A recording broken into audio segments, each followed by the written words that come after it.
Mm. Cool. Hi everyone. I know it's sound and voice. They refuse to change it, I feel. Welcome to part two of On the Money. We're talking about saving today, specifically about RRSPs. A very like scary group of letters, I feel like, because we all are like, what the hell is that? Um, I just want to do a quick land acknowledgement. I want to acknowledge that this broadcast is taking place on the unceded territories of the Musqueam, Tsleil-Waututh, and Squamish nations of the Coast Salish people. We are grateful to the Indigenous people who have cared for these lands long before any of us called it home, and we hold our hands up to their amazing resistance, resilience, and strength in the face of ongoing dispossession and colonial violence. Um, Not everybody here is tuning in from so-called Vancouver, so if you want to let us know where you're tuning in, feel free. So just like a few housekeeping things. Like if you don't want to be in this workshop and everybody see your name, you're more than welcome to change your name to anonymous. We have a lot of people joining us for the recording. So hello, people in the future. Um, we're really excited to have people live here, though. So people who are here, you have the luxury of asking a lot of questions and getting them answered during the workshop, which to me is extremely valuable. So feel free to pop your questions into the Q&A at the bottom of the screen. You'll see like an icon with a little question mark and a bubble, speech bubble. If you have questions, we will answer them at the end of the workshop. And I might pop in every once in a while when Erica's talking to see if we can like fit in a question or two. Um, and if you want to chat, we would love for you to interact that way. We can't see or hear you, but if you go into the chat function and mark it to everyone, not just to hosts and panelists, we can have like some lively conversations or people can react to things. All right, I'm gonna pass it over to Erica now. Awesome. Thank you so much, Amanda, and to the Bad Academy for having me today.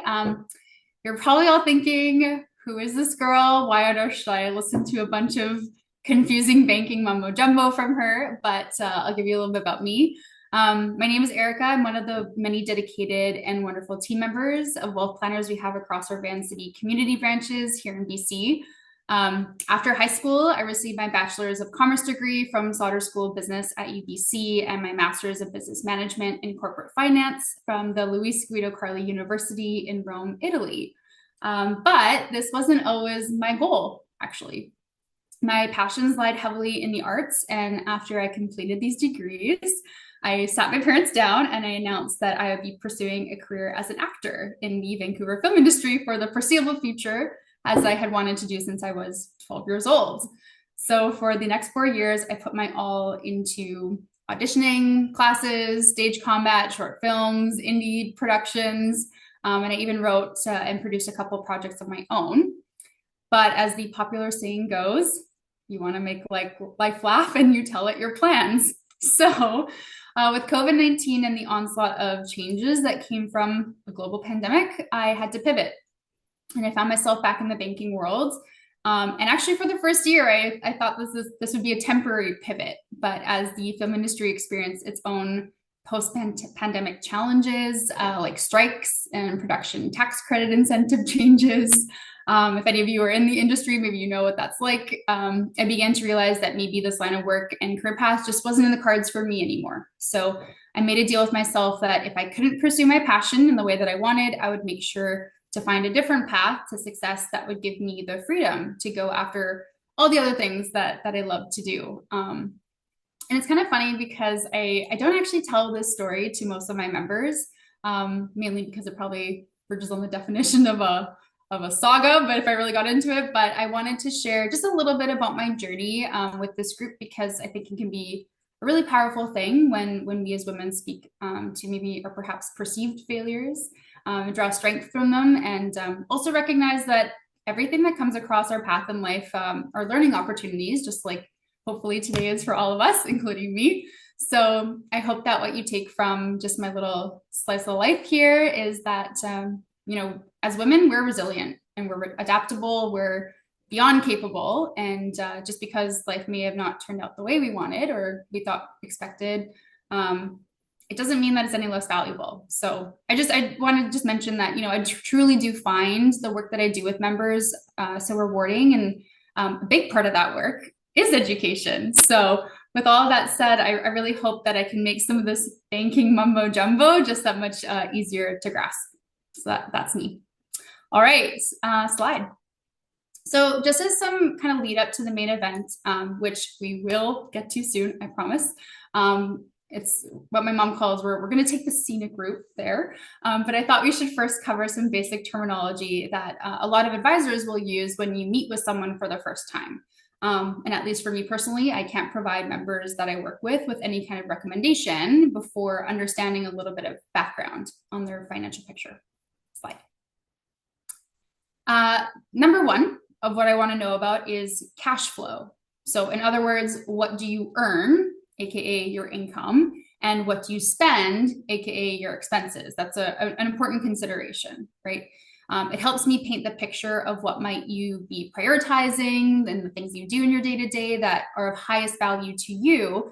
And it may also give you some ideas on how we can help make you more efficient, especially if you have a surplus or money left over at the end of each month. Now, the other piece of the puzzle is your net worth. You can think of this as, what kind of assets do you own? Property, vehicles, RRSPs, TFSAs, which we'll get into, of course, cash savings, things like that. And then what kind of liabilities do you owe? Mortgages, car payments, education loans, maybe even credit card balances that are outstanding, things like that. So this information can be equally as important as cash flow, especially if what you owe or your liabilities greatly outweighs what you own, your assets, right? Because it can impact your ability to work towards those bigger financial goals, like future major purchases or retirement. But I will just clarify here that if this is a situation that you do find yourself in, it is absolutely nothing to hide or feel ashamed about. I think putting it lightly, we've all experienced some crazy few years lately with likely way more to come. And I do work with some really amazing teams of account managers and other specialists at Van City that can offer some solutions maybe to get you, back on your feet. Slide. So no matter what stage you're at, I also highly recommend to have some liquid or what we call like easy accessible amounts of money that you can draw upon in the event of an emergency.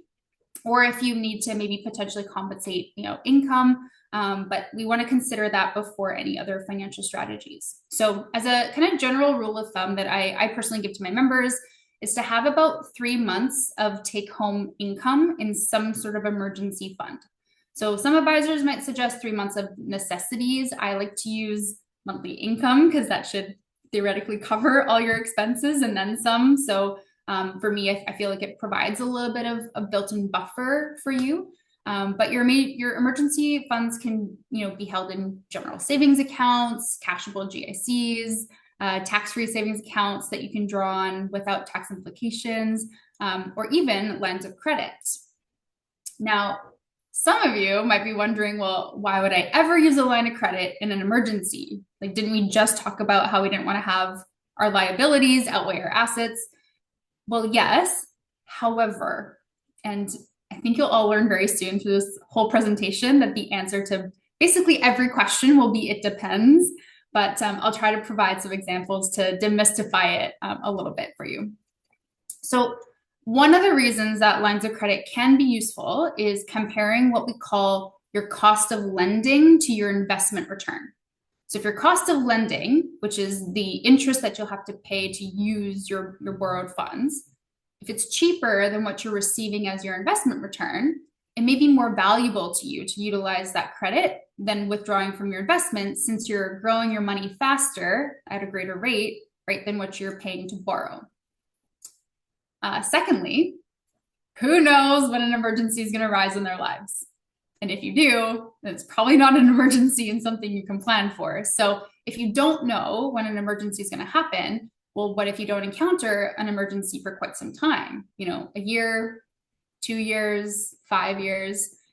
So rather than having your own money wrapped up and sitting there waiting for one of these, what if situations to happen, you could instead have a line of credit that's liquid and available to you to draw from, allowing you to allocate more of your own savings to your future goals.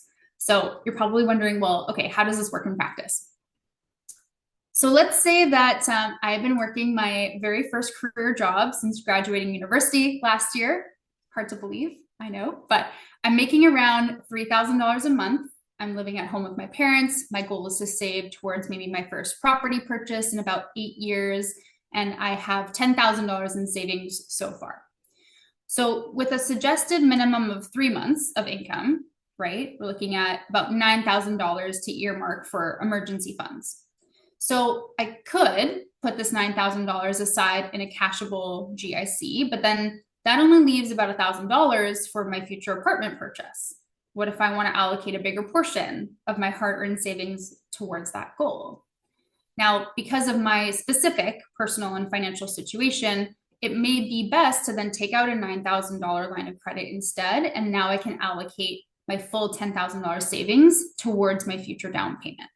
Okay, so that's potentially how it could work, but of course there's a spectrum of options for emergency funds. So ultimately the goal is to work with you to find the most suitable strategy. Okay, awesome. So now we've kind of gone over what I would consider as like the very tip of the financial planning iceberg, but what do you do now with the rest of the savings that you may have accumulated over the years? So of course, we're getting into the investment conversation. But to start any conversation about investing, we must first consider the word inflation. And I'm sure that you've heard that word and you're probably sick of it by now, but you're going to keep hearing it. So, in a nutshell, inflation is the increase in the price of goods and services that we rely on year over year. So, because these things increase in price, we want to grow our money at, on average, at least the rate of inflation. Otherwise, we lose our ability to buy those same goods and services tomorrow with the same dollar today. And we call that your purchasing power. However, if you're going to use your money in a short period of time, inflation doesn't really put that much pressure on your savings because you're going to be using that money relatively quickly. So, a savings account or flexible GICs are probably going to be your best option with a shorter time horizon.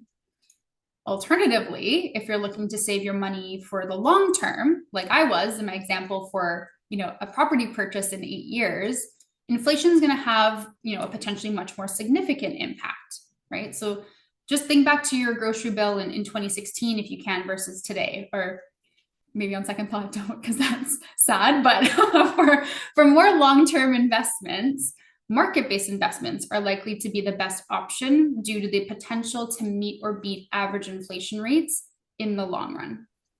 Okay, now all of these investment options, from short-term savings to GICs to the long-term market-based investments, they can actually exist inside of your RSPs, TFSAs, and all the other government plans. However, the recommendation that's going to, of course, suit you best is going to depend on when you're actually going to be using those funds in the future, aka it depends. So now, earlier I had briefly mentioned cash flow surplus. If you have money left over after all your expenses for the month, you might want to consider adding some additional monthly savings towards your future goals kind of on that monthly basis, right? Now, you could keep that in a savings account, or if you have that longer term horizon, you can instead make use of something called dollar cost averaging in your market-based investment. Okay, so if you haven't heard of dollar cost averaging, it is an investment method that takes advantage of market volatility. You might be thinking, well, what on earth does that mean, Erica? So let's say that you want to save $300 a month. So the blue line in the picture here is the market. Yes, that elusive thing called the market. And you can see how it goes up and down over time in the graph. So in month one, you can purchase 10 shares of your investment with your $300 because the market's a little bit higher, right? Your dollar per share of your investment is also then higher, looking at around $30 per share. Okay. In month two, you can now purchase 30 shares of your investment because the market has now dropped to $10 per share. So now you just get more shares for the same $300 because your monthly savings amount doesn't change, but how many shares you can get does. So in this case, in month 2, you get more bang for your buck, which is great. And then so on for the next few months up and down, right? So overall, in our example here, your average dollar per share over the 5 months by investing your $300 directly into the market ends up being at about $17 per share, right? Versus if you saved your $300 in a savings account each month for 5 months, and then you decided, okay, now I'm going to put my savings into the market. Now you're looking at $25 per share instead, because that's just what the market happens to be doing in that month. And that's kind of the whole idea behind dollar cost averaging, is that you're taking the guesswork out of trying to time the market. And instead, we're taking advantage of the ups and downs in the market to ideally lower what we call your average cost of purchasing additional units of your investment. Because, I mean, who doesn't want to spend less to get more, right? Now, lastly, before we quickly wrap up the investment discussion, and hopefully, does that kind of all make sense? Like, Amanda, are you kind of following along with that dollar cost averaging? I've never heard of dollar cost averaging. So like Oh, okay. it's you're saying this is like a method of investing, like I guess like yeah, I'm confused of like what that means exactly. Like it's like Yeah. this is what investing is, or this is just like a method of doing investing. It's a method of like, so if you've heard of like paying yourself first, it's like when you get your paycheck, divvy up a part that goes directly towards your savings, right?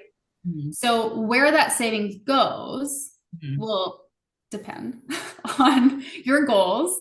And if it's a long-term goal and you're looking at investing in market-based investments, a lot of times, I mean, market-based investments are going to go up and down over time. That's just kind of the reality of how, the market fluctuates. Right. But now instead, we're taking the guesswork out of being like, oh, well, the market's down. Now I'm going to get more, bang for my buck. Let's just get rid of that because that's exhausting. And now we have this strategy of, okay, well, we know that we want to maybe put aside, I don't know, $300 from, our paycheck each month. And now we get to take advantage of kind of this up and down of fluctuations in the market over time towards Mm. our goals. Does that make sense? So for like a long-term goal, Yeah. So this is like, cost geared averaging towards, is yeah, what? like a property purchase in 8 years or your retirement in 20 years, right? Stuff like that. That's long. Okay, so in theory, that means that when the market's down, then things are good for you. If the market's down, your market value might not look so good, but it's kind of like buying stuff on sale, Right. right? And that's kind of what we're taking advantage of here is those moments when the market has maybe dipped a little bit. Cool. Now your money just goes farther for what you're saving towards. Because eventually it will go back up. Mhm. Exactly. Yeah. Yeah. Okay. I think I Cool. Awesome. Well, this is great, and I'm sure we'll have a lot of questions about this in the Q&A. So I look forward to that. But just before we do wrap up the investment discussion, I wanted to quickly touch on 2 different types of returns that we often hear about and how they can impact your savings over time. And then we can kind of, I'm sure people have questions about that too at the end. But slide. Thanks, Katie. Okay. So perhaps you've heard the term time value of money. Maybe you haven't, but it's the idea that a dollar today is worth more than a dollar at some future date. So basically, we say that your dollar today has earning potential. Now, depending on how you invest today's dollar will determine how much earning potential that dollar really has. So enter simple and compound interest. So simple interest is classified as earning the interest simply on the principal that you invest. So if you invested $1,000 today, let's say at 3% for 1 year, you're going to end up with $30 of interest. Now, if you withdraw that interest and then reinvest only your principal for a second year, you're just going to make the same amount of interest, right? The $30 in year 2. And then over the 2 years, that's a total of $60 of interest that you've made. Compound interest, on the other hand, allows you to make interest on the interest that you've earned. So in the example, using the same numbers, if you take that $1,000 and then you keep the interest from year one, you've reinvested it for year two, now you're making at the end of 2 years a total of $60.90 in interest. So you're making a little bit more. Now, obviously, over 2 years, the gap here between simple and compound interest is not so big. We're looking at only 90 cents. But the longer your investment horizon, the more exponential your compound interest grows. So the wider the gap that can become between simple and compound interest. So you can see here, I did put an example in over, let's say 30 years, the difference between compound interest versus your simple interest is about like over $500. So that can be pretty significant. And that's also taking into account, $1,000, right, of what it can do for you. That's wild. It's like such Yeah. a difference. Are most high yield savings accounts compound interest? So technically, yes, because like if you take, so for example, like the savings accounts that we have at Van City, the interest rate isn't super high, but it's going to pay you out, a monthly interest on the balance that you have in there. And so if you don't do anything with that, then yeah, then the next month, then that's going to grow as well. But it will depend on, again, like your time horizon. So if you have a shorter time horizon, great. Like a savings account might be perfect for you. But if you're going to be investing for a longer period of time, well, the rates on some of those savings accounts might not be so great, and they definitely won't, meet or beat inflationary rates, right? So yeah, good question. Cool. All right, next slide. Now is time for the main event, folks. So hopefully you've stuck with me so far. We're gonna get into the fun stuff here, RSPs, or should I say R, yes, please? There's gonna be a lot of these, so hold tight. Yeah, you think that my previous career was in stand-up, hey? Slide, Katie. Awesome. All right, to start, what actually is an RRSP, and what does it stand for? So it stands for Registered Retirement Savings Plan, RRSP, and it's one of, if not the oldest, registered government plan that was first created to help Canadians save towards their retirement. I'm just going to pause. By registered government plan, I just mean that it's any sort of plan issued by the government where your personal SIN is attached to your contributions, withdrawals, and then taxes as well, all tracked by our good friend Canada Revenue Agency, or CRA. Okay. Now, for those in this group, if you're around my age or maybe even older, I'm sure that your parents or maybe even grandparents were telling you all the time to make sure to save to your RSPs, because for them, it was the only game in town. But we have a lot more options now. So what strategy is going to work for you in terms of some of these plans is, you guessed it, depends on your goals and you and your financial circumstances and so on. So for now, we're going to start by considering some of the benefits that RSPs can offer us. So the first one here is the ability to deduct contributions directly off of your income, one-to-one, helping to lower your taxable income for the year. Of course, I think everyone's lifetime quest for better income efficiency.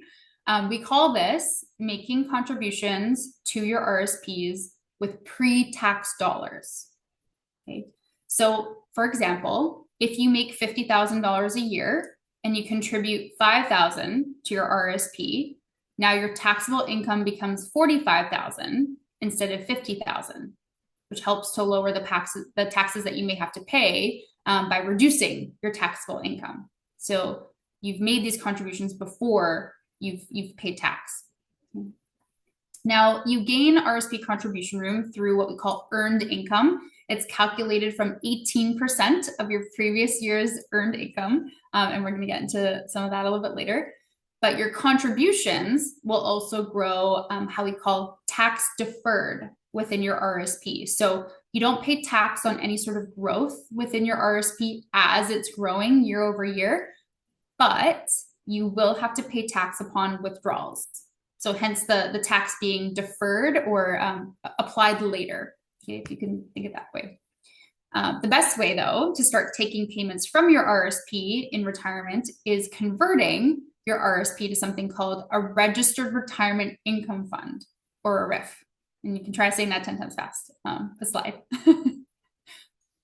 In Canada, it is mandatory to do one of two things with your RSP by December in the year you turn 71. So if you turn 71, let's say in September, you could convert this in September, or you can convert this, at least just before December. Okay, so that's your deadline, is you want to do it at least before the end of the year in the year that you turn 71. Does that make sense? Yeah, okay. So option one is that you can either close down your RSP by fully withdrawing your RSP balance. But with this option, depending on how much your RSP balance is, you could be looking at up to 30% withholding tax, which is basically the government's way of ensuring that you pay some tax on your withdrawal right away. And it is applied immediately, and means that you could be looking at receiving, only 70% of your RSP balance that you're withdrawing. And then also maybe even ending up paying additional income tax depending on your overall taxable income, which will include that withdrawal for the year. So it's not like the most ideal option, and it is why most people choose option two, which is converting your RSP to a RIF. And then with this option, you are no longer able to make new contributions to offset your income anymore, but now you're required to start to withdraw minimum payments to yourself. Okay, and these payments are taxable as income because, remember, tax deferred growth applied later. What's kind of cool is what many Canadians don't know is that you can actually convert your RSP earlier than 71. You just can't do it later. Okay, so there's still the deadline, but you can do it before. And for those that have exceptionally large RSPs, or if they're receiving, really good work pensions, and then they also have high balance RSPs, this could be a beneficial strategy to help convert that RSP to a RIF earlier, since the mandatory withdrawal rates are typically based off of the account holder's age, and it'll increase each year as you get older. Okay. Now, why this is important is if your income is too high in retirement, you could experience what's called clawback of government retirement subsidies, which I've kind of put in the little column there: old age security, OAS, and guaranteed income supplement, GIS. And we call these benefits income tested because, in a nutshell, if your income is above certain thresholds in retirement, the government's going to say, you don't need the extra help. And then they'll start to take back that additional income. And in my opinion, I think we pay a lot of tax in Canada. So these are benefits that we definitely want to try to maximize as much as possible. So lots of things on RIPs, and that's kind of a whole other conversation. And if you do have questions about that, of course, please ask. But I am going to just take a pause on retirement strategies for now, and we're going to switch gears and do some math. Who loves math? Awesome. Thanks, Kitty. I actually have a really hilarious story about my relationship with math, but we can sidebar that for later if you want.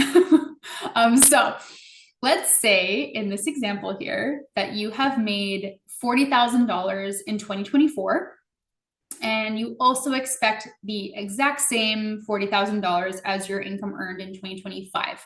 Now, I'm actually manifesting great raises for all of you here today, but let's just assume for this example only that your income stays the same across the next 2 years. So calculating 18% of $40,000 gives us $7,200, right? You can check my math on that. But let's just say that you already made an RSP contribution of $5,000. So now you have about $2,200 left of what you could contribute to your RSP for 2024. Now, you don't have to contribute all of your available contribution room in the same tax year, or be scared of losing that contribution room if you don't.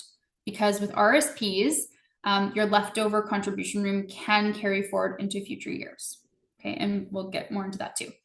But let's just say that you want to make maybe a bigger contribution in 2025. You absolutely can. because you're going to have this 2,200 from 2024 available that you haven't used yet.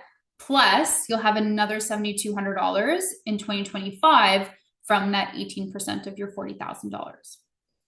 Now, it's kind of nice because basically the more income that you make, the more contribution room you'll be able to calculate and carry forward.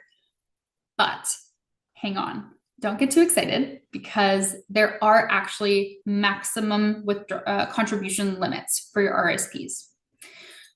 So if, for example, you're making, $200,000 a year and you calculate 18% of 200,000, that could give you like $36,000 that you can contribute. But because RSP contributions does reduce the amount of income tax that, Canadians pay every year, government's got to draw a line somewhere. So for 2024, the maximum limit would have been $31,560. For 2025, the limit is $32,490. So even if you made upwards of $200,000, $300,000, there is going to be a cap on that. But hopefully not too bad so far, right? Like for all intents and math purposes. Yeah, okay. Well, let's try to take it up a notch. Slide. Cool. All right. So using our handy dandy tax table here, we're going to see what it looks like in practice to contribute to your RSPs in your prime earning years versus receiving the expected retirement income when you stop working. Because that's really the idea here, is that we want to contribute when you can save on taxes and then withdraw in lower brackets when you're not paying a lot in taxes. So imagine I am employed, or hopefully we don't have to imagine that I am actually employed, but making around $100,000 per year. So if I'm making $100,000 per year, that puts me in the 31% marginal tax bracket, which I've represented here by the teal arrow in the picture. And just for those that may not know, when I say marginal, what I mean is for every additional dollar that I would earn above my $100,000, this would be my tax rate. Okay, so by making about $5,000, a $5,000 contribution each year, again, assuming my income doesn't change either, I save a little over $1,500 in taxes. And I can kind of calculate that by multiplying my $5,000 contribution by 31%. Now, in retirement, I maybe expect my gross monthly income need to be maybe around $3,500 per month. And that's going to put me in the $42,000 income bracket for the year. So now I'm in the 20% marginal tax bracket, and I've represented that by the yellow arrow there. Okay, making sense so far? How are you doing, Amanda? Yeah? Okay, amazing. So if on the other hand, you're making, let's say now $50,000 a year, but you expect in retirement that you're also going to be receiving around the same income, you're probably not going to realize as big of a benefit with tax efficiency by contributing to your RSPs because you're making contributions in that 22.7% tax bracket only then to receive that income back in the same tax bracket. Okay, so it really only makes sense when you can take advantage of it being in a higher bracket and foreseeing that perhaps you'll be retiring in a lower one. Now, what if you expect to have a higher income in future years or even in one specific year? Would you just not bother with making any RSP contributions at all until then? Well, not necessarily, or AKA it depends, but anyway, that's hopefully people are not going to get tired of that word either. But slide, Katie. Awesome, perfect.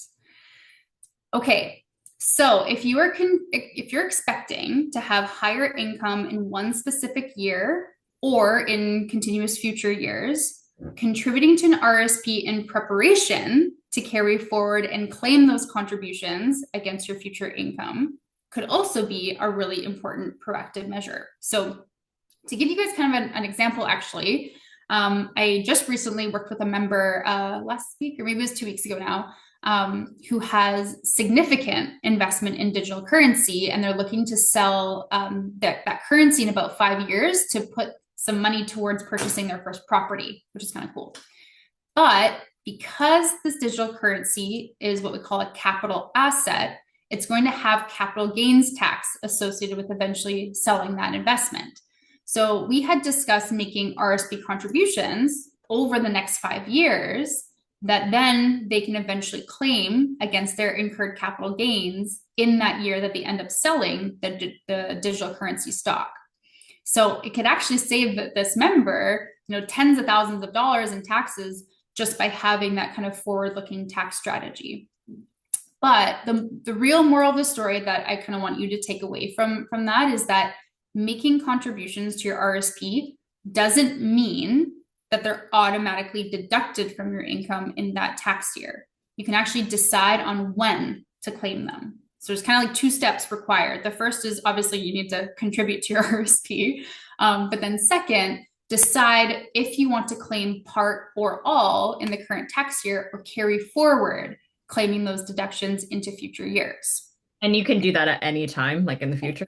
Yeah, like they carry forward indefinitely. And I literally mean like indefinitely. So, okay, here's a hot tip incoming for you, Amanda.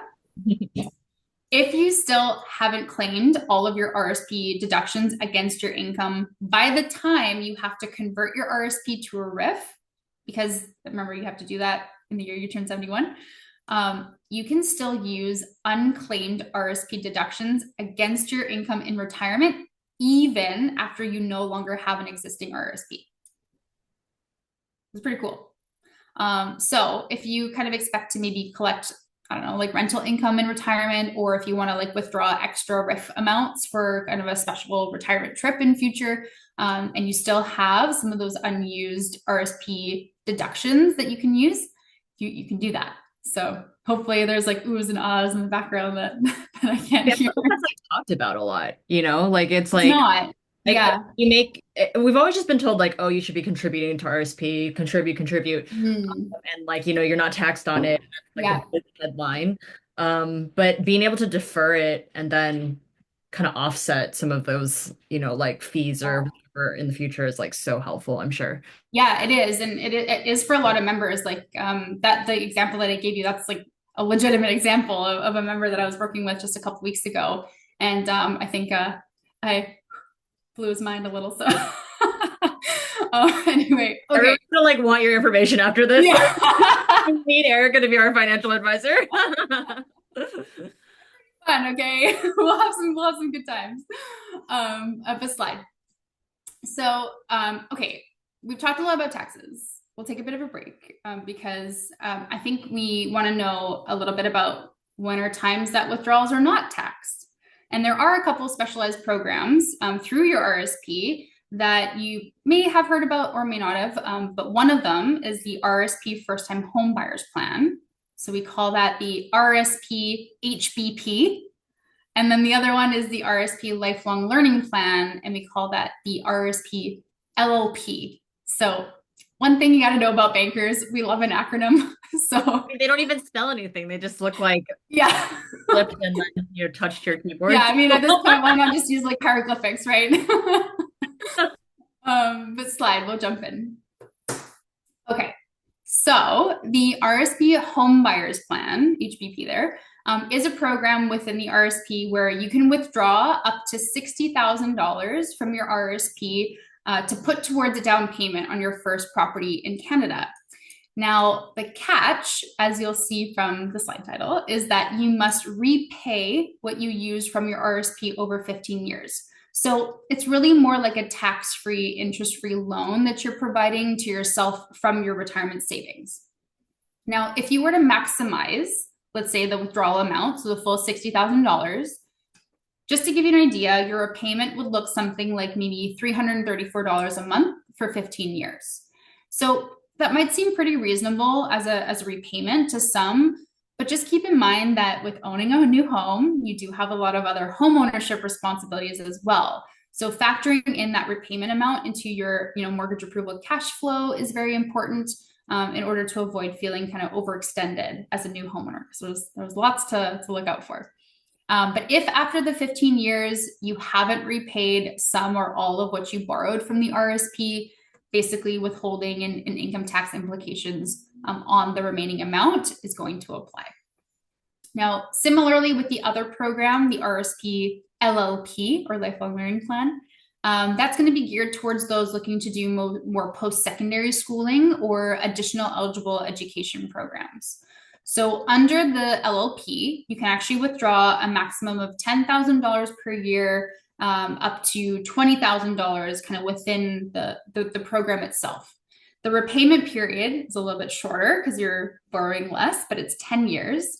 And any amount not repaid will have, again, the same withholding and income tax implications as the home buyer's plan. So again, the idea is just that these are tax-free, interest-free loans to yourself from your retirement savings. But what's also kind of cool is that with both of these programs, they can actually be reused. So the first-time homebuyer eligibility doesn't necessarily mean that you've never bought a home ever in your lifetime. How CRA defines it is that as a first-time home buyer, at any time in the preceding 4 calendar years before you plan to make a qualifying withdrawal, you just have not lived in a qualifying home as your principal place of residence that either you owned or jointly owned, or that your current spouse or common law partner at the time of the withdrawal owned or jointly owned. So lots of like words in there, but basically in the 5th year that you haven't owned a home, you'll requalify as a first-time home buyer, which is kind of cool. With the LLP, you can participate in the program again and again, but you just have to start and re-participate in that program the year after that you bring that balance back to 0 each time. So kind of cool. Bye. Awesome. So with kind of all of this said so far, you're probably wondering, well, when do RSPs actually make sense for someone? Now, I really hope you know me well enough by now that the answer is going to be, it depends, but I'm going to provide just a couple general guidelines and maybe even some food for thought for when an RSP is most likely going to benefit someone. So the first question that I will ask someone is, what is your total claimable income for the year? If you're currently in higher tax brackets, maybe kind of around that $56,000 mark or more, contributing to your RRSP could be helpful, and I stress could be helpful. Okay. If you're making less than this amount, though, your marginal benefit to contribute to an RRSP, it starts to decrease, especially if you already often get a tax refund from the government each year, because you're already getting the refund. What's going to be the extra benefit, and adding some more to an RSP that's eventually also going to get taxed. So maximizing something like a TFSA is probably going to be more beneficial to you from a tax lens, especially if you only have the ability to kind of prioritize one plan at a time. Now, if you're making $56,000 or more, kind of this is where I said like the could be is the stress part. There's a couple caveats to whether an RSP is going to make sense. One of those caveats is if you already pay into a defined benefit work pension, where you're going to end up with kind of a set monthly retirement amount from your company, this might not be the best option for you. And the reason is one we've touched on before. It's because we want to maintain those government retirement benefits by keeping your retirement income below certain income thresholds.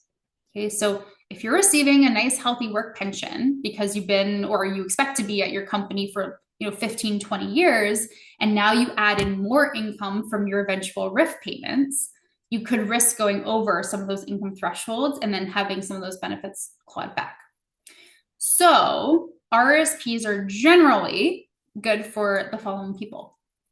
One, individuals who make self-employment or business income, just because small businesses usually don't have pension plan setups or even potentially group RRSP plans, especially if the team is very small. So building up an RRSP for a business owner or self-employed individual can be really important in providing themselves retirement funds later down the road.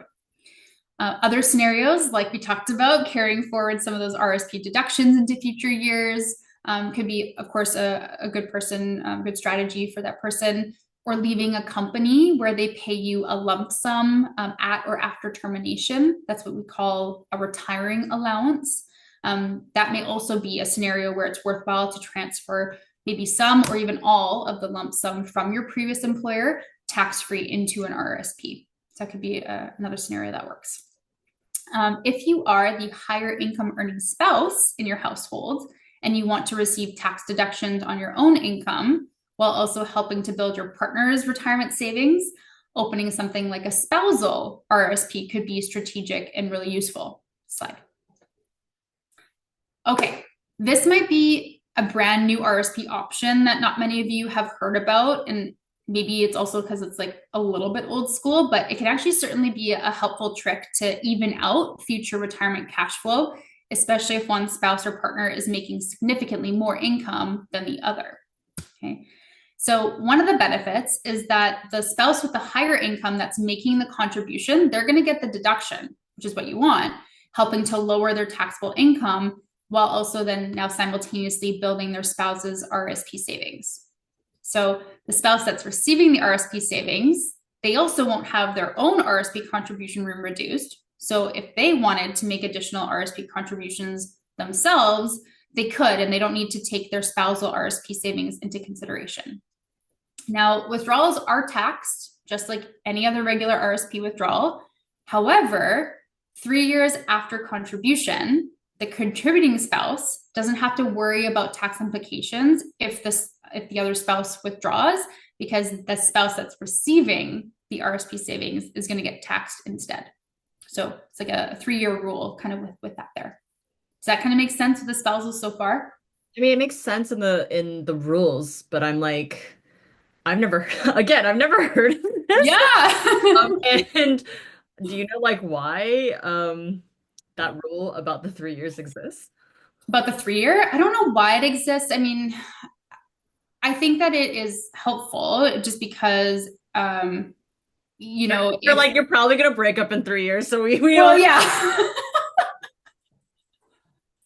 Oh, that's so funny. I mean, yeah. Isn't it something like the 7 year itch? Like, if that's the case, then it should be 7 years, not Oh my 3 years. God, I rewatched that movie recently. Sorry, sidebar. It Yeah. is so misogynistic and horrible. Like, no one should be watching that film besides the Yeah. fact like hot as shit, but otherwise, like, my God. Yeah. Yeah, for sure. Terrible movie.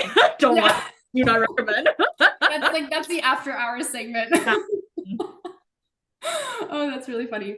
Yeah, I think, spousal RSPs, they are kind of, like I say, like old school. Like I think a lot of, like kind of people that maybe like grandparents now or older parents, back in their day, this was something that I think based off of the household responsibilities, right? The husband was the breadwinner, the wife, stayed at home, and that was a way to then, build the wife's retirement savings. But it can really help in terms of some of the tax advantages for a couple if there is a little bit of that gap in income levels. So we'll go into the kind of next slide because I'll dive in a little bit more here. Let's say that you are the contributor and you're helping to build your partner's RSP savings. So one of the benefits of these plans is that your partner can convert their spousal RSP into a spousal RIF, and they can begin withdrawals on their own timeline. So you don't have to wait to start your withdrawals, or you can start earlier. Like you don't have to work on their schedule and vice versa. Now, if your partner is older than you, again, they can start receiving those payments earlier, but at age 65, they actually can qualify for what's called the pension tax credit. And you may be asking, well, what the heck is this now? But another hot tip incoming, the pension tax credit allows you to claim the first $2,000 of eligible pension income tax-free at age 65 or older. And we see this get missed by members all the time during tax filing. So you're really getting the trade secrets today. Now, if your partner is younger than you, you can continue to make contributions to their spousal RSP even after your own has converted to a RIF at age 71.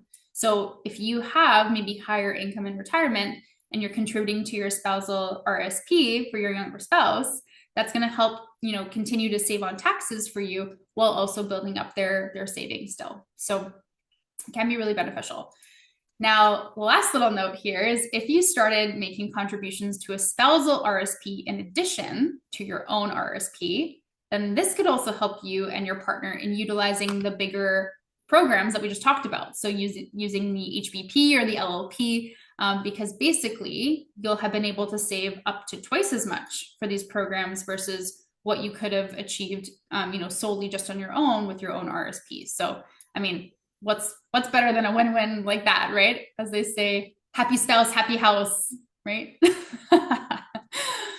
Slide. So, when can you make these contributions? You might be asking, is there a deadline? Yes, there is. The contribution deadline to deduct your contributions from your 2024 taxes. It's not just up into the end of the calendar year. So it's not like just, December 31st that already happened and your SOL. It actually extends 60 days into the following year. Okay, so the deadline for contributions to be deducted off of 2024 taxes is actually March 3rd, 2025. You know It's why? usually March 1st. You know why it's like that? I think because people don't know, like if bonus payments are paid out, by Christmas and stuff like that, then you don't really know if maybe you can contribute more to your RSP. So I think they give people a little bit of wiggle room That's in the first part of the year. really nice of them. Yeah, isn't it? Yeah. Like I don't even think about this until like I am definitely like a last minute like maybe I should throw something in there. Like, For sure, for sure. And I mean, like start January, February. I don't know when people start to panic about taxes. I feel like I start like yeah. in November the year before. But I think that's also, part of the consideration too, right? Is if you're preparing all your taxes from 2024, maybe you're meeting with your accountant or your tax professional of choice, whoever that is, kind of figuring out how much you can contribute. They give you a little bit of buffer time. There's not a lot of bones the government throws us. And this is like, I'd consider this half of one. But yes, so usually it's March 1st. It falls on a weekend this year, so you do have a little bit of grace time for that as well. But if you make a contribution on March 4th this year, you're going to only be able to deduct that contribution off of your 2025 taxes or later. Okay, so there is like a hard deadline. So if you're looking to deduct for 2024, don't be late, get your contributions in. And even if you end up contributing more than you thought you needed, then great, you just carry that forward into future years and you don't have to worry about it. Okay, we are going to take a very brief side quest here, since Amanda did mention that there may be some neighbors from south of the 49th parallel joining us today. No, I did not adjust the spelling of neighbors for you guys this evening, but I did just want to very briefly touch on a couple US plans that have some similarities to ones that we offer in Canada. As a bit of a gentle disclaimer, the wealth planners at Van City, we do not consult on or open American plans like 401ks or Roth IRAs. This information was found online just to help support our dual friends here today. And we always highly, highly recommend working with a cross-border tax professional to ensure proper filing procedures and tax efficiencies for you. It's really for you. I just have to say that I'm a dual citizen for anyone that's watching, and Great. it's like way more complicated than you would like it to be, which you probably all know already. But it's not so simple as like I'm gonna open a TFSA or I'm gonna open an RSP. Like it's really not that simple. So Yes, definitely talk to somebody that has experience with that first. amazing. Yeah. And maybe some of these plans already and how they kind of work, but if you don't know how they work, a 401k is very similar to kind of a group RSP in Canada. So it's opened by your employer. And as an employee, you typically contribute a percentage of your paycheck up to kind of an annual limit set by the IRS, which is the American CRA. And your employer may match some or all of your employee contributions. So very similar, right? To, if you have group RSP matching, the contributions that you make as an employee to the 401k are tax deductible, just like RSP contributions, and then taxed on withdrawals. Okay. Now, the Roth IRA, this is a little bit of a mixed bag, in that your contributions are not tax deductible. They are not taxed upon withdrawal either, very much like a TFSA in Canada, which we're going to get into next. But since a Roth IRA is still primarily geared towards retirement savings, the tax-free withdrawal requirements are that you've held the account for at least 5 years and you're over the age of 59 and a half years old. And why not 59 or 60? I don't know. You Americans do some really funny things, but we still love you. But one of those asterisks. We do some funny things, Erica. Yeah. It's like you're like No, we're crazy. You can say There's no, yeah, it. there's no mystery in what I'm referring to here, I hope. But I will say, so one of the little kind of like asterisks with the Roth IRAs is that there are some exceptions to withdrawing tax-free and or without penalties. And those will kind of include very similar to what we were just talking about earlier, but things like down payment proceeds on your first home, even some qualified education expenses, medical expenses, things like that could qualify where you can use this. But again, I just always implore you, please talk with a tax professional that's specialized in both US and Canadian taxes to provide just a little bit more in-depth information on some of these restrictions.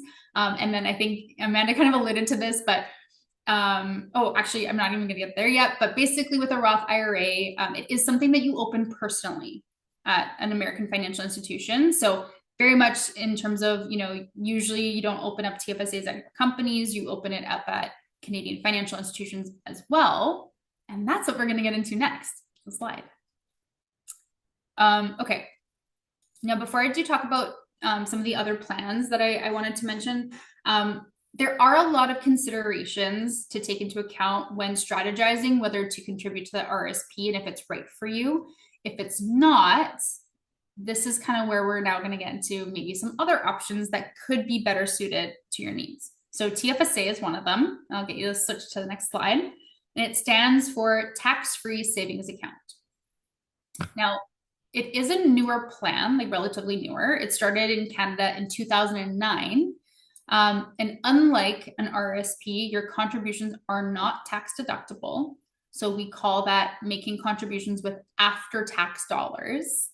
But that means that when you withdraw from that your withdrawals are completely tax-free. So there's also no age limit, which is amazing on how long you can hold the TFSA for. So you can hold it forever.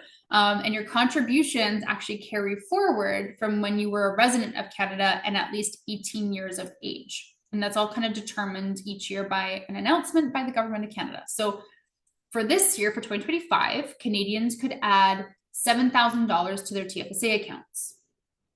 If you've never contributed before to a TFSA, and let's say you were 18 years old and a resident of Canada since 2009, the maximum lifetime contribution room that you would have carry forwarded to today is $102,000. So it's a pretty decent chunk of money that you get. And the biggest benefit of the TFSA is that you get to grow your contributions tax-free. So what we would call tax sheltered growth. Okay, it's like a legal tax shelter. So So basically, you're not getting the pen like you're not having being taxed for income through it. exactly, yeah. So any sort of like interest income, dividend income, any capital gains that you make on as the TFSA is growing, you don't pay tax on, just like you don't pay tax on an RSP, right? As it's growing. But the best benefit with the TFSA is that upon withdrawal, you also don't have to pay. There's no implications on that growth. Okay. You might cover this in a second, but it's like in my brain now. If Yep. I use like $20 from my tax-free savings account to invest into something like a stock or something, Mm-hmm. and then that stock grows, Yep. do I get taxed on the growth of that stock? Wow. As long as it's within the TFSA. Yep. Okay. Yeah. And that's exactly the benefit of it, right? So you did kind of allude to this, like depending on the type of investment vehicle that you decide to invest your TFSA in, it can have a major impact on the market value of your TFSA down the road, especially if you're looking to utilize these savings for, major purchases or even further down the line, like, retirement and things like that. Now, this is what I was going to say was, Amanda, that you were alluding to this is for our American friends in here, the IRS doesn't actually like you owning a Canadian TFSA, and they're going to tax it like any other type of taxable asset. I was just, So, yeah, I don't get to have this, which is like, yeah, yeah, exactly. And I mean, there might be some situations where you could. This is where, your cross-border tax professional buddy is going to be like your new best friend, because they can confirm for you whether or not opening that is going to be an implication or not. Yeah, in your experience, in my experience, most often it's a no. So just, be aware of that. And the next slide. this is a newer plan, and I'm going to call it our last little family member here today of these registered plans that we're talking about. But it's the FHSA, which stands for First Home Savings Account. So it's brand new. It was available to open in 2023, and it's specifically geared towards helping Canadians save down payment proceeds towards their first home. So to be eligible to open one of these, you do have to qualify as a first-time home buyer, which we now all know what that means. But it's kind of like a hybrid between your TFSA and the RRSP. And in that way, it means that so your contributions are still tax deductible, one-to-one off of your income, just like an RSP. But you also have annual limits, kind of like a TFSA, and those annual limits are $8,000 a year, up to a lifetime contribution limit of $40,000. So in a nutshell, if you're maximizing the annual limit, then in 5 years, you'll have maximized the contribution limit of the lifetime of this FHSA. Now, some caveats. In order to gain contribution carry forward room with the FHSA, you must have opened an FHSA in the previous year. And there is also a 1-year carry forward limit. So let's say, Amanda, you opened up an FHSA in 2023, but you didn't make any contributions in 2023 or 2024. Okay, but you're going to make some this year in 2025. You actually won't have 3 years, 23, 24, 25. You won't have 3 years. You only have 2 years of carry forward room. So $16,000 to contribute in 2025. Okay. Now, withdrawing from the FHSA, it is tax-free and interest-free, just like taking out from a TFSA, but only for your qualifying home down payment in Canada. Okay. Which, unlike the RRSP homebuyers plan, you do not need to pay back to the plan.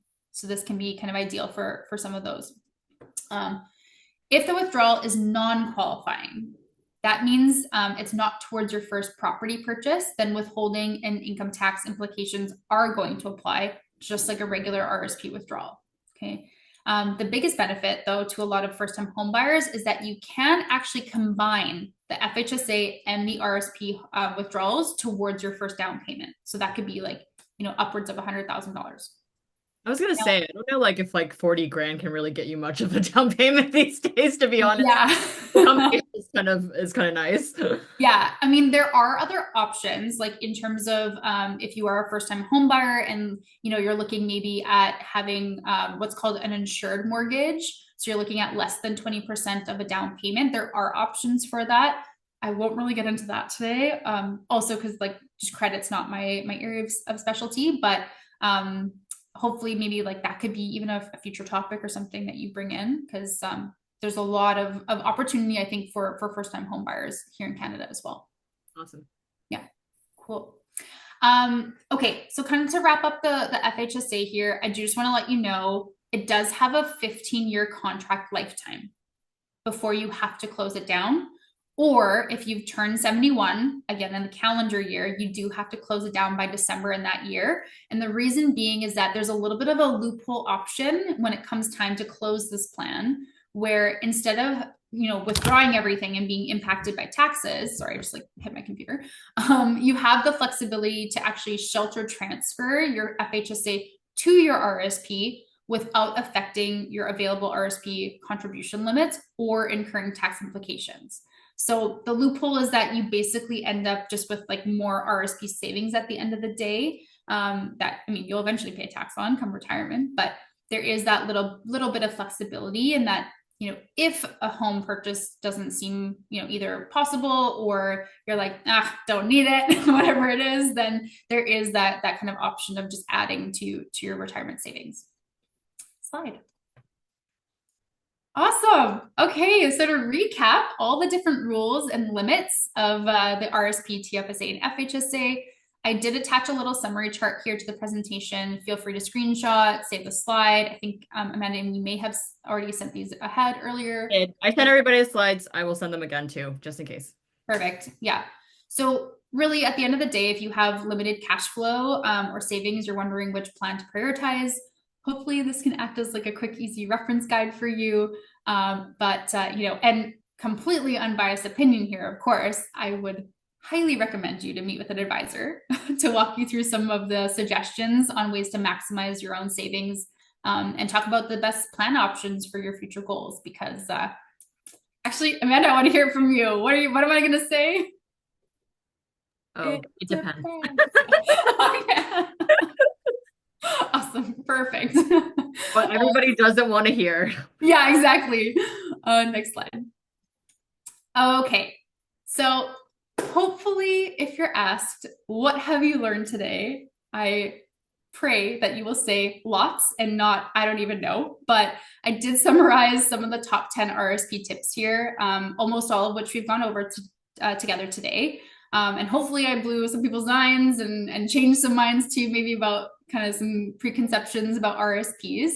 But yeah, this is kind of your like quick little recap guide of all the things we talked about today, which was a lot. So next slide. Okay, and then just before we get to the Q&A period, I did add some slides with some resources and links and stuff that you can kind of visit to do your own education, your own research.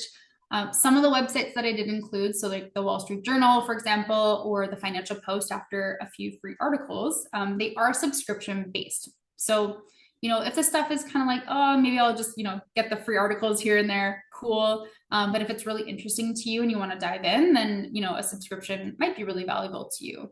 At the moment, I personally don't have a ton of time right now to dedicate to reading, so I have found that podcasts, as I'm driving or cleaning my apartment, helps keep me engaged and kind of up to date. So I really like podcasts like Bloomberg's Odd Lots, or I love How I Built This with Guy Raz. They have some really, cool and interesting people that come onto his podcast.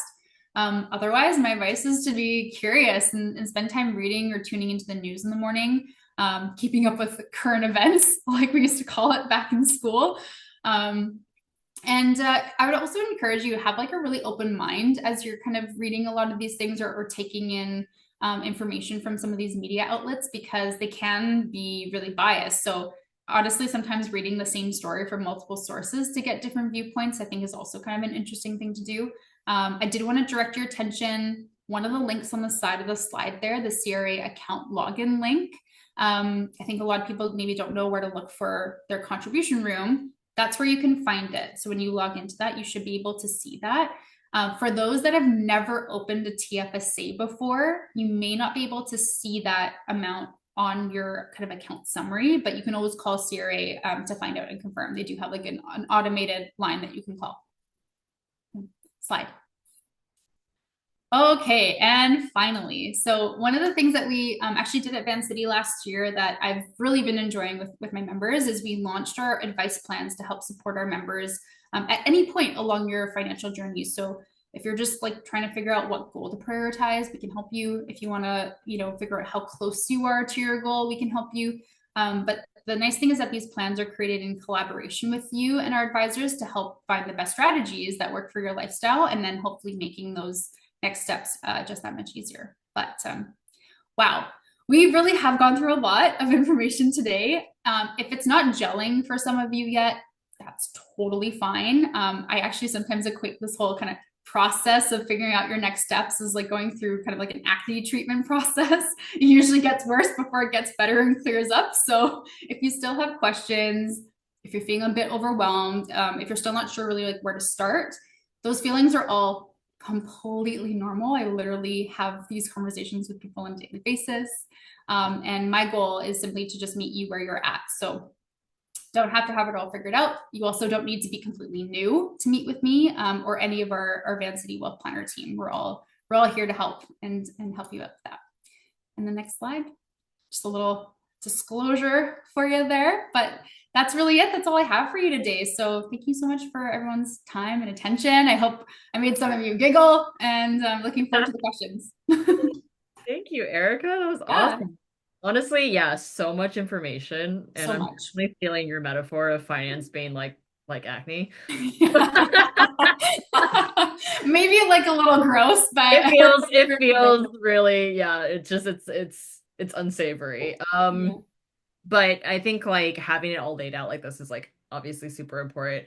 Everybody has the slides, so you can all kind Mhm. of go through it as kind of slowly or leisurely as you'd like. We have a couple questions already lined up for you, Erica. Awesome. Okay. So what is the difference between an FIC and a TFSA? In the beginning of the presentation, you talked about saving for a down payment. Oh, If you yeah. intend to buy within the next 1 to 2 years, as opposed to like 8 years, for example, Mhm. where is the best place to put your money in a GIC or a TFSA? Oh, GIC, sorry, that's a Yeah. term. I was That's like okay. I was like, what's an FIC? A GIC or a TFSA. Yeah. Um, so in this situation, you can say 50,000 and you want to put it somewhere where it'll increase in the value and be low risk, and you can withdraw it easily. A GIC or a TFSA. So, this is kind of what I was alluding to earlier when we were talking about kind of some of the investment options, is that you can actually have GICs within your TFSA. You can also have market investments within your TFSA. So there's going to be like different investment vehicles, and you can kind of think of it like an umbrella, and the spokes under the umbrella are kind of all the different options that you can have as your TFSA. So, I mean, I have a lot of analogies here for these No, I think that's super programs. helpful. It like helps people visualize because like there's Yeah, nothing visual about finance. So totally, totally. So you can also have actually multiple contracts, which is also kind of interesting. So you could have, let's say, if I use, our platforms as an example, at the Van City level, if you open up a tax-free savings account, you can have, within that tax-free savings account, savings accounts and or GICs. And that's kind of like one contract. Maybe that's for like the short-term goals. But then you can also have a second contract with our investment platform that is maybe geared more towards the long-term goals that you can also contribute. As long as across both plans, you haven't exceeded your lifetime contribution limit. So if you use like the 102, for example, you can't have like 102,000 at Van City and 102,000 in like your market investments. It has to be, the limit across both contracts. But you can totally do that and have GICs, especially for a 2-year horizon. I'd say that's you don't want to go into the market for something like that. But yeah, take advantage. GICs are coming down in rates, but they're still higher than what they were in 2020. yeah, I suppose like what you're considering is the time horizon, like how fast do you need it to be Exactly. use. How much are you trying to grow it? Like, and like, how much are you okay with it kind of like fluctuating over time? And Yeah. like, whether it'll be taxable or not, or if they'll Mm-hmm. penalties. So Yeah. a GIC in a TFSA is like some crafty shit right there. That's pretty cool. Yeah. Yeah. Yeah. You can do that. I would say, like, generally speaking, usually you want your kind of highest, returning investment to be within the TFSA just because you get to keep all of that. But if, you're again, and this is where like it depends comes into play, if, you're contributing to a TFSA because it doesn't really make sense for you to contribute to an RSP, then yeah, absolutely. If that home purchase goal is going to happen in a couple of years, then cool, let's keep it somewhere where it's principal guaranteed and you can access it in a couple of years. Awesome. Um, who qualifies for a first-time home buyer for the FHSA? Mhm. Yeah. So, in a nutshell, because if you, okay, this is always like so funny to kind of explain, but if you own a home, and it can be any home. So if you even own, let's say, a cabin in the woods that you rent out on Airbnb, or maybe not anymore because that doesn't exist in BC, but you rent it out to some friends or whatever, and your name is listed on title of like you own or even jointly own that asset, you are no longer a first-time home buyer because your name is on title, what we call on title of a property. Now, if you live with your common law or your marital spouse in their home that they own, but you don't own, you still don't qualify as a first-time home buyer because you're living as a common law spouse with them in a property that they own. Okay. So that's kind of like I think where a lot of the confusion comes into play is like the spousal part. But if you haven't been on title of a property and that kind of spousal situation also doesn't apply, then you're a first time home buyer. And if you haven't been doing that, let's say maybe you sold your cabin in the woods and you haven't been on title on any sort of property, or your spouse hasn't been on title of any sort of property in 5 years, then you are now eligible. Awesome. Yeah, Um, I'm gonna throw this in here because I feel like it's a question that a lot of people ask. sure.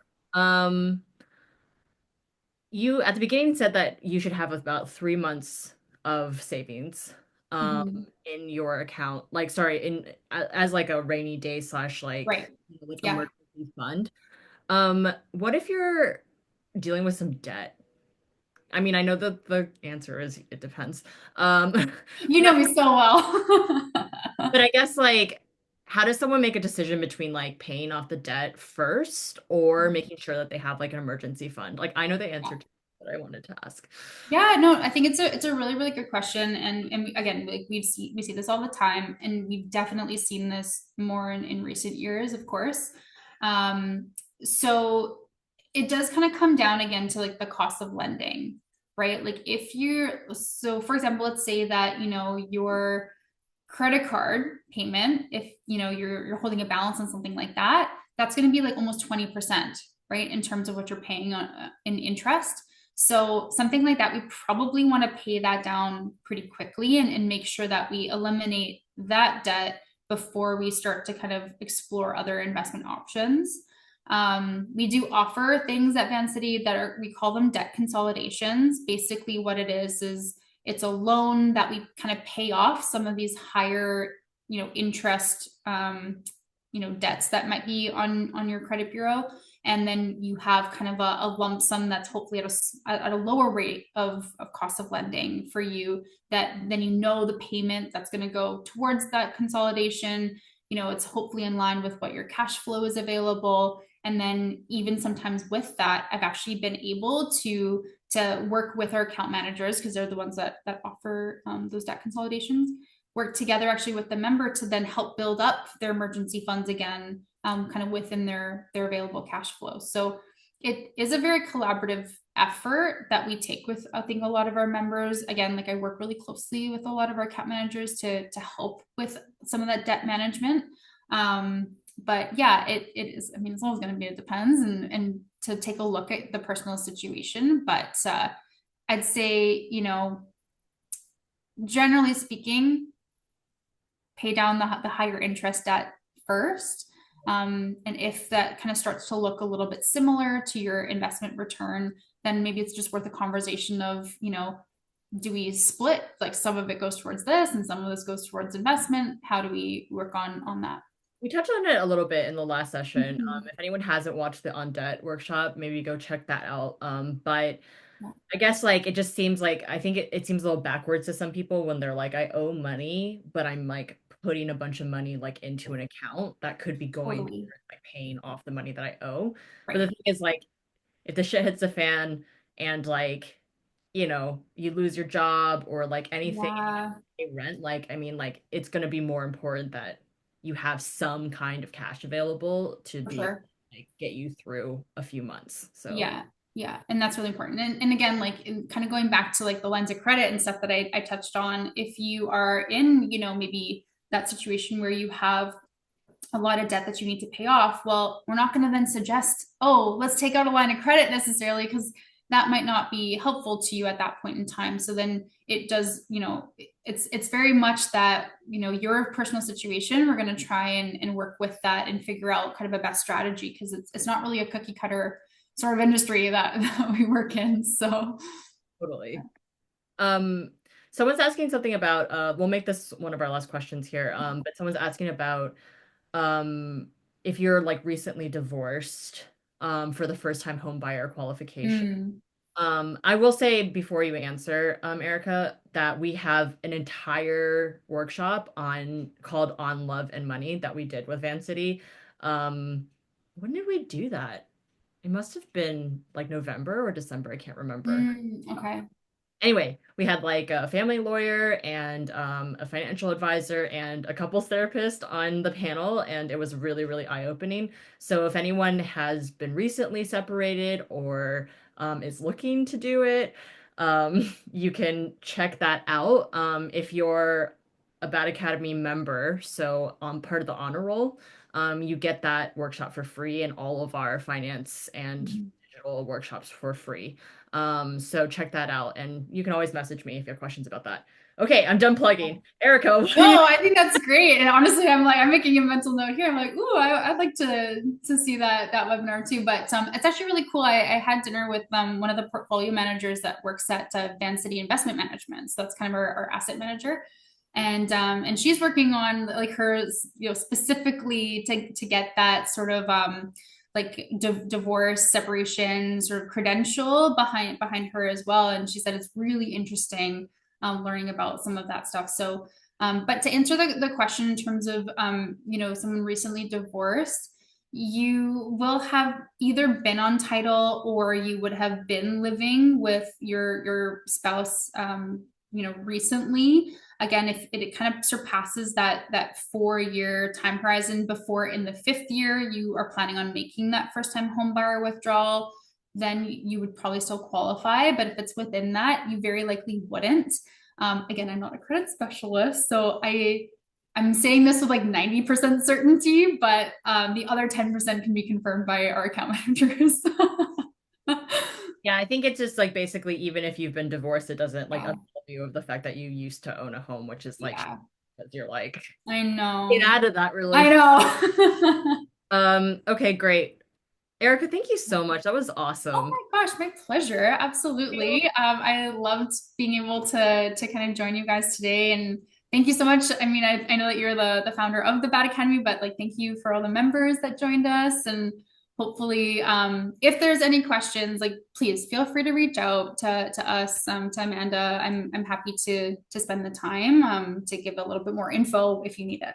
Yes, we will be sending along the slide deck for anybody that is joining us afterwards, which is a lot of you. And you can always email us and let us know what you think. We will see everybody back here next week for our last one on budgeting with a little twist, which is that we're going to be talking specifically about families and planning for families. Thank you Cool. so much, everybody, for being here, and have a great night. Thank you. Happy New Year. Happy Lunar New Year. Here. Bye. Bye.